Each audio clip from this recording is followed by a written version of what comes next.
नमस्कार दोस्तों, एक बार फिर से आप सभी दोस्तों का आपके अपने YouTube चैनल UNV टीवी पर बहुत बहुत स्वागत है। दोस्तों आज जो दिन भर की फटाफट बड़ी खबरें, मुख्य समाचार सामने निकल के आ रहे हैं दोस्तों, एक एक करके चलेंगे।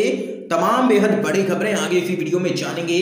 हर वो जरूरी अपडेट आप तक पहुंचाएंगे जो खबरें जानना आप लोगों के लिए बहुत ही जरूरी है। लेकिन उससे पहले दोस्तों आप लोगों से एक छोटा सा निवेदन है कि अगर आप लोग भी खुल करके देश भर में नफरत फैला रही गोदी मीडिया का बहिष्कार करते हैं तो आप इस वीडियो को लाइक कीजिए, चैनल को सब्सक्राइब करके बेल के आइकन को जरूर दबाइए दोस्तों, और कमेंट बॉक्स में कमेंट करना बिल्कुल भी मत भूलिए। किसान एकता जिंदाबाद। दरअसल दोस्तों पहली बड़ी खबर सामने निकल के आ रही है। किसान नेता राकेश टिकैत की मोदी सरकार को बड़ी चेतावनी। 26 जनवरी की परेड में एक तरफ चलेंगे टैंक, दूसरी तरफ चलेंगे किसानों के ट्रैक्टर। आप लोगों को दोस्तों बताते चलें, राकेश टिकैत ने यह भी कहा है कि अगर आंदोलन में किसान हारा तो पूरा देश हार जाएगा, किसान अगर जीता तो ही हमारी जमीन बच पाएगी। अब मुद्दा नहीं रहा है कि धंधा क्या है, आदमी कौन है, बैनर किसका है। इसलिए अब उठो और जागो। एक साल अगर फसल कम हो जाएगी तो कम से कम अपनी जमीनें तो बचा लेंगे हम लोग। आप लोगों को आगे बताते चलें, उन्होंने किसानों से दिल्ली में गणतंत्र दिवस की परेड में शामिल होने की भी अपील की है। उन्होंने चेतावनी देते हुए कहा है कि परेड के दौरान राइट साइड में टैंक चलेगा तो लेफ्ट में ट्रैक्टर। उन्होंने कहा है कि हाथों में तिरंगा लेकर के भी चलेंगे, देखेंगे कि राष्ट्रगान गाते हुए तिरंगे वालों पर इस देश में गोली कौन चलाएगा। ये यहाँ पर दोस्तों देख सकते हैं, राकेश टिकैत ने कर दिया है बड़ा ऐलान। 26 जनवरी को इस बार किसान रुकने वाले नहीं है और मोदी सरकार से दो हाथ करने के लिए किसान अब हो चुके हैं पूरी तरीके से तैयार। इस बीच एक और बड़ी खबर सामने निकल के आ रही है दोस्तों। किसानों का बड़ा ऐलान, 26 जनवरी को मुख्यमंत्री और डिप्टी सीएम को नहीं करने दिया जाएगा ध्वजारोहण। आप लोगों को दोस्तों बताते चलें, केंद्र सरकार के द्वारा पारित किए गए कृषि कानूनों को लेकर के लगातार किसानों का विरोध प्रदर्शन जारी है। आप लोगों को बताते चलें, एक किसान कार्यक्रम का आयोजन हुआ है जिसमें हरियाणा किसान यूनियन के प्रदेश अध्यक्ष रवि आजाद पहुंचे और उन्होंने वहां पर ऐलान किया है कि 26 जनवरी को ना तो वहां हरियाणा के मुख्यमंत्री और ना ही डिप्टी सीएम दुष्यंत चौटाला और किसी भी बीजेपी के मंत्री को हरियाणा में ध्वजारोहण करने देंगे। आप लोगों को आगे बताते चलें, भारतीय किसान यूनियन के युवा प्रदेश अध्यक्ष रवि आजाद ने कहा है कि संयुक्त मोर्चा का यह ऐलान है, जब तक किसान आंदोलन चलेगा भाजपा व उनके सहयोगी दलों की जहां भी सरकार है वहां पर बायकॉट करेंगे और बहिष्कार करेंगे। ये यहाँ पर दोस्तों किसानों ने कर दिया है बड़ा ऐलान। 26 जनवरी को मुख्यमंत्री और डिप्टी सीएम या कोई भी बीजेपी का मंत्री हो उसको ध्वजारोहण नहीं करने दिया जाएगा किसी भी कीमत पर। इस बीच एक और बड़ी खबर जान लेते हैं दोस्तों। मोदी सरकार के रुख से बढ़ी है किसानों की नाराजगी, बैरिकेड तोड़ गणतंत्र दिवस परेड में जाने का कर दिया है ऐलान। आप लोगों को दोस्तों बताते चलें, कृषि कानून रद्द करने की मांग को लेकर के आंदोलन कर रहे किसानों व मोदी सरकार के बीच में लगातार बातचीत के बाद जहां केवल आंदोलन तेज करने की रणनीति बनाई जा रही थी, तो वहीं अब कृषि कानूनों को रद्द करने से साफ इनकार करने पर सरकार के रुख को देखते हुए किसानों की नाराजगी काफी बढ़ गई है और उससे टकराव तक के आसार होते हुए नजर आ रहे हैं। किसान लगातार यहां पर विरोध करने के लिए पुलिस के आमने सामने आ रहे हैं। तो वहीं किसानों ने यहां तक साफ कर दिया है कि गणतंत्र दिवस की परेड के लिए वह बैरिकेड तोड़ते हुए आगे बढ़ेंगे। उनको जिस तरह से दिल्ली से रोकने के लिए सभी हथकंडे अपनाए गए थे और वह उन सभी को पार करते हुए दिल्ली तक पहुंच गए हैं, ऐसे ही गणतंत्र दिवस की परेड के लिए दिल्ली के अंदर घुसेंगे। किसानों के इस ऐलान से सरकार के लिए परेशानी साफ तौर पर बढ़ती हुई नजर आ रही है और किसान इस बार पीछे हटने को तैयार नहीं है। उन्होंने साफ कर दिया है कि अगर मोदी सरकार ने उनको रोकने की कोशिश की 26 जनवरी पर तो वो बैरिकेड तोड़ गणतंत्र दिवस परेड में जाएंगे और मोदी सरकार उनको रोक नहीं सकती है। ये यहाँ पर किसान संगठनों ने कर दिया है बड़ा ऐलान और भारी तादाद में किसान दिल्ली कूच कर रहे हैं देश भर से। इस बीच एक और बड़ी खबर जान लेते हैं दोस्तों।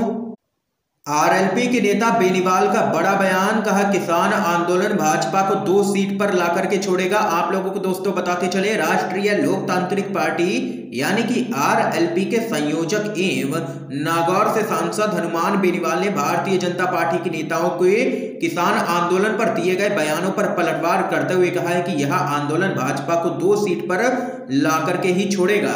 बेनीवाल ने भाजपा सांसद जसकौर मीणा एवं भाजपा विधायक मदन दिलावर के किसान आंदोलन को लेकर के दिए गए बयान पर अपनी प्रतिक्रिया में कहा है कि इन नेताओं को धरातल की जानकारी बिल्कुल भी नहीं है। इन लोगों को मौके पर जाकर देखना चाहिए कि आंदोलन कर रहे किसान वहां चिकन बिरयानी खा रहे हैं या खुद खाना बना करके पेट भर रहे हैं। उन्होंने इन नेताओं को केवल सिंबल के नेता बताते हुए कहा है कि ये पार्टी बनाकर के चुनाव लड़ते तब उन्हें पता लगता कि चुनाव क्या होता है। ऐसे नेताओं को इलाज की बहुत जरूरत है। उन्होंने आगे कहा है कि दिल्ली के चारों तरफ कई राज्यों में आंदोलन चल रहा है और यह जन आंदोलन अब बन चुका है, इसे हल्के में नहीं लेना चाहिए। देश के अन्नदाताओं के आंदोलन को लेकर के नेताओं के द्वारा अनर्गल बयानबाजी करना यह साबित करता है कि ऐसे नेताओं को किसानों से कोई भी मतलब नहीं है। उन्होंने कहा है कि यह आंदोलन भाजपा को 2 सीट पर ला करके छोड़ेगा। इस तरह की बयानबाजी से इन नेताओं को बाज आना चाहिए। ये यहाँ पर दोस्तों देख सकते हैं कि हनुमान बेनीवाल ने जोरदार हमला बोला है भाजपा के उन नेताओं पर जो लगातार यहाँ पर विवादित बयान दे रहे हैं किसानों पर, और कहा है कि किसान आंदोलन भाजपा को 2 सीट पर ला करके छोड़ेगा, तभी इस भाजपा का घमंड टूटेगा। ये यहाँ पर हनुमान बेनीवाल ने जोरदार हमला बोला है। इस बीच एक और बड़ी खबर आप लोगों को दोस्तों बताते चलें। नीतीश और बीजेपी के रिश्तों की खटास आई है सामने। कहा दोस्त दुश्मन का पता नहीं, लागू नहीं करेंगे एनआरसी। आप लोगों को दोस्तों बताते चले बिहार में राजनीतिक पारा एक बार फिर से चढ़ने लगा है। इस बार इसे हवा दी है मुख्यमंत्री नीतीश कुमार ने। उन्होंने बयान दिया है कि वे बिहार में एनआरसी यानी कि राष्ट्रीय नागरिक रजिस्टर को लागू किसी भी कीमत पर नहीं करेंगे। ध्यान रहे कि एनआरसी और सीएए यानी नागरिकता संशोधन कानून नीतीश कुमार की सरकार में साझेदार बीजेपी का अहम एजेंडा है। एन पश्चिम बंगाल चुनाव से पहले नीतीश कुमार का यह ऐलान बीजेपी के लिए मुश्किलें खड़ी कर सकता है, क्योंकि बीजेपी ऐलान कर चुकी है कि अगर वह बंगाल में सत्ता में आती है तो वहां सीएए और एनआरसी लागू किया जाएगा। आप लोगों को बताते चले राजनीतिक पंडितों का मानना है कि नीतीश कुमार का यह बयान यूं ही सामने निकल के नहीं आया है, बल्कि वह बीजेपी के रवैये से काफी परेशान है। बिहार विधानसभा चुनाव में नीतीश कुमार की पार्टी जेडीयू के हिस्से में काफी कम सीटें आई हैं और बीजेपी राज्य की दूसरी सबसे बड़ी पार्टी बन गई है। बीजेपी ने भले ही नीतीश कुमार को मुख्यमंत्री बना दिया है, लेकिन उसका रवैया बड़े भाई की तरह काफी कड़क है, जिसे लेकर के नीतीश कुमार गाहे बगाहे अपनी तकलीफ का इशारा देते रहे हैं। ये यहाँ पर दोस्तों देख सकते हैं बड़ी खबर सामने निकल के आई है। नीतीश कुमार और बीजेपी के रिश्तों में साफ तौर पर दरार दिखाई पड़ रही है और नीतीश कुमार ने साफ ऐलान कर दिया है कि बिहार के अंदर एनआरसी किसी भी कीमत पर नहीं होगा लागू। इस बीच एक और बड़ी जानकारी सामने निकल के आ रही है दोस्तों।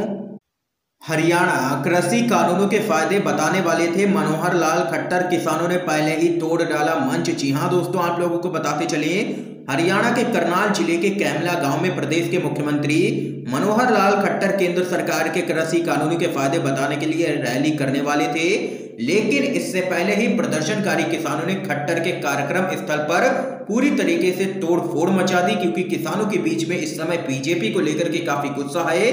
आप लोगों को बताते चलें पुलिस ने कैमला गांव की ओर किसानों के मार्च को रोकने के लिए उन पर पानी की बौछारें की और आंसू गैस के गोले छोड़े, लेकिन प्रदर्शनकारी रुकने को तैयार नहीं हुए। वे कार्यक्रम स्थल तक पहुंच गए और मुख्यमंत्री के किसान महापंचायत कार्यक्रम को पूरी तरीके से बाधित कर दिया।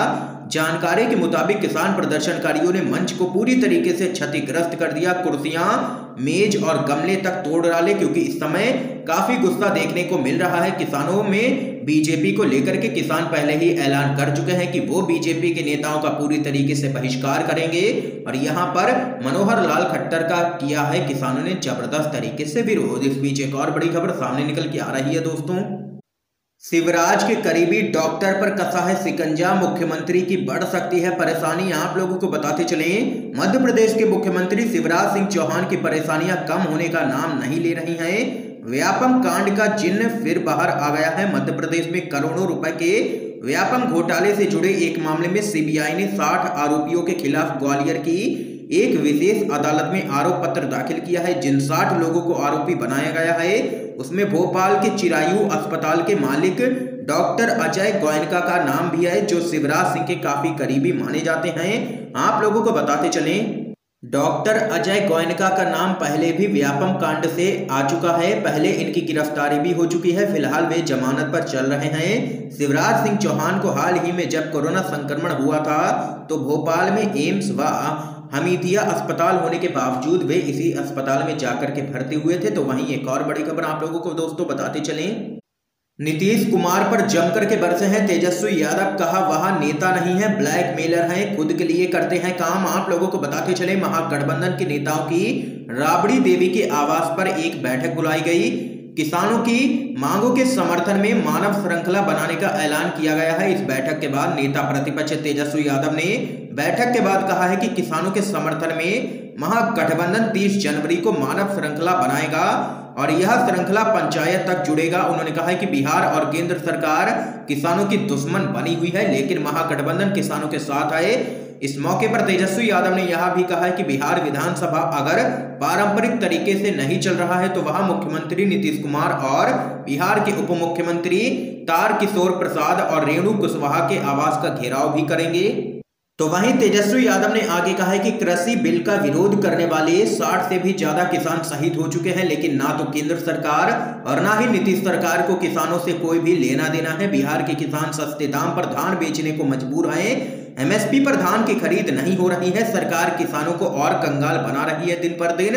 उन्होंने कहा है कि किसान विरोधी कानून के खिलाफ हम किसानों के साथ मजबूती से खड़े हैं। ये यहाँ पर तेजस्वी यादव ने जोरदार हमला मोदी सरकार और नीतीश सरकार पर बोला है। दोस्तों, आज की तमाम बेहद बड़ी खबरें थी जो हमने आप लोगों तक दोस्तों पहुंचाई हैं। वीडियो पसंद आया है तो इस वीडियो को लाइक कीजिए, ज्यादा से ज्यादा शेयर कीजिए ताकि आप सभी के दोस्त भी इन खबरों को जान सकें। वीडियो देखने के लिए दोस्तों आप सभी का बहुत बहुत धन्यवाद।